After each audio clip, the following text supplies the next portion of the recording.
SGI President Ikeda's encouragement for the future division, building a bright future based on our vow, exploring the life of Nanjo Tokimitsu. 5.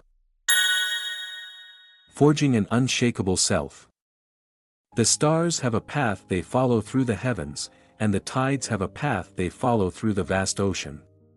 Human beings also have a path to follow.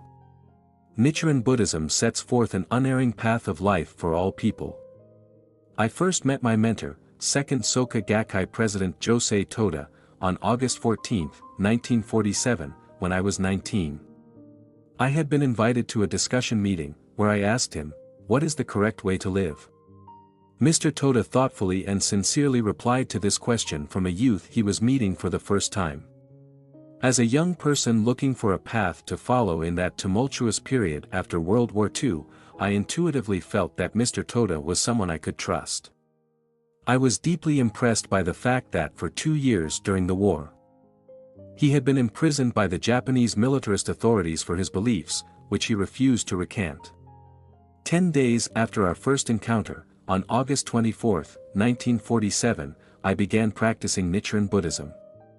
Since then, I have pressed forward on the same path for 71 years, as of August 2018, as a disciple of Mr. Toda, who was determined to rid the world of misery.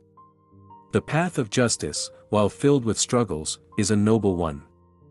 Nanjo Tokimitsu, who became a disciple of Nichiren Daishonin at a young age, endured many hardships, including the death of close family members. During the Atsuhara persecution, throughout which the Daishonin's followers faced harsh oppression, Tokimitsu actively protected his fellow practitioners, fighting hard on their behalf.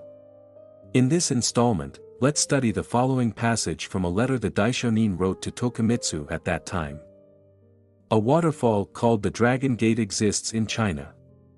Its waters plunge 100 feet, swifter than an arrow shot by a strong warrior. It is said that a great many carp gather in the basin below, hoping to climb the falls, and that any that succeeds will turn into a dragon. Not a single carp, however, out of 100, 1,000, or even 10,000, can climb the falls, not even after 10 or 20 years.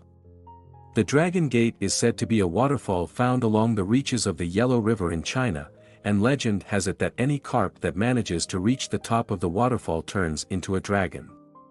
This is the origin of the Japanese expression toryumon, literally, climbing the Dragon Gate, which is used to describe surmounting difficult hurdles to achieve success in one's profession or taking a crucial examination that will determine one's future.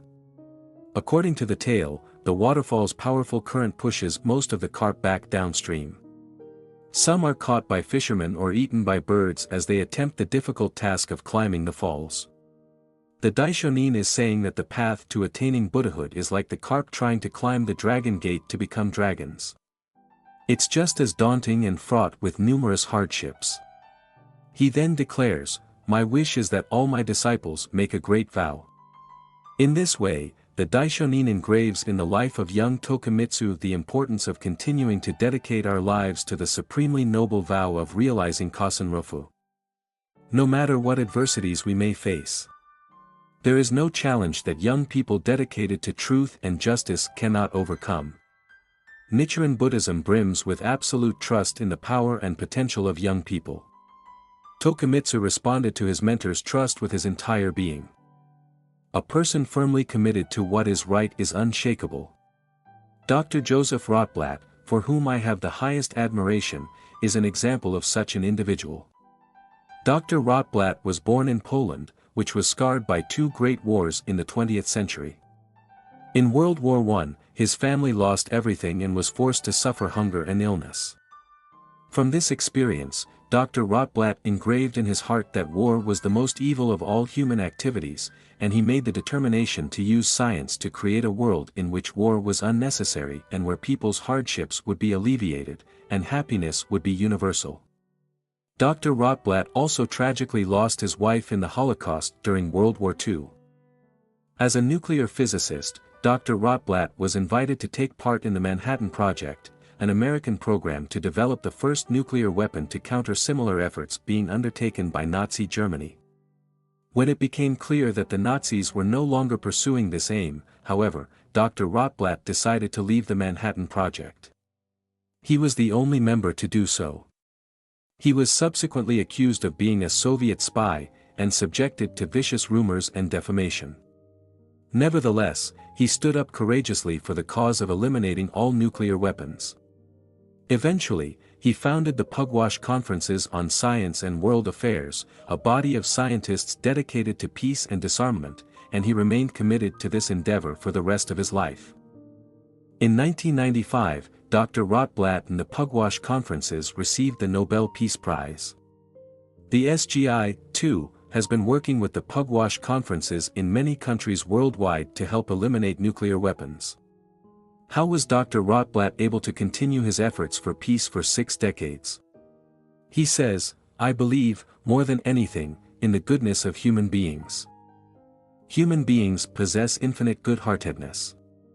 To believe this is to believe in the boundless potential inherent in every person, and that each person can change for the better." In particular, Dr. Rotblat was able to continue working for peace for so many years because he believed in the youth. Mutual trust is the power that enables us to follow through on the path of what is right and just. The ultimate form of such trust is found in the mentor-disciple relationship. More than a year after my initial encounter with Mr. Toda, I began to work for him. When he offered me the job, he looked at me intently and asked, "Will you do your best?" "Yes," I replied without a moment's hesitation. "Thank you for the opportunity." I had already decided to strive alongside him throughout my life. When we make a firm determination, we have nothing to fear. Thus began the great struggle of my youth. I expressed my resolve at that time in a poem, borrowing the words of the early 19th century Japanese thinker Sakuma Shozen. Quote, "Let those who would slander, slander. Let those who would ridicule, ridicule," unquote. When we decide to follow our chosen path, we will undoubtedly encounter forces that try to stop us, like the powerful rapids buffeting the carp attempting to climb the Dragon Gate. Chanting Nam-myoho Renge-kyo enables us to transform such adversity into the irrepressible energy to continue moving forward and to not be defeated. Those who remain true to their beliefs, basing their actions on Daimoku, are real champions. Carrying out the great movement for kosen-rufu to spread peace and happiness around the world is the ultimate commitment we can make as human beings. All of you, my dear friends of the Future Division who are dedicated to this cause, are invincible champions of youth.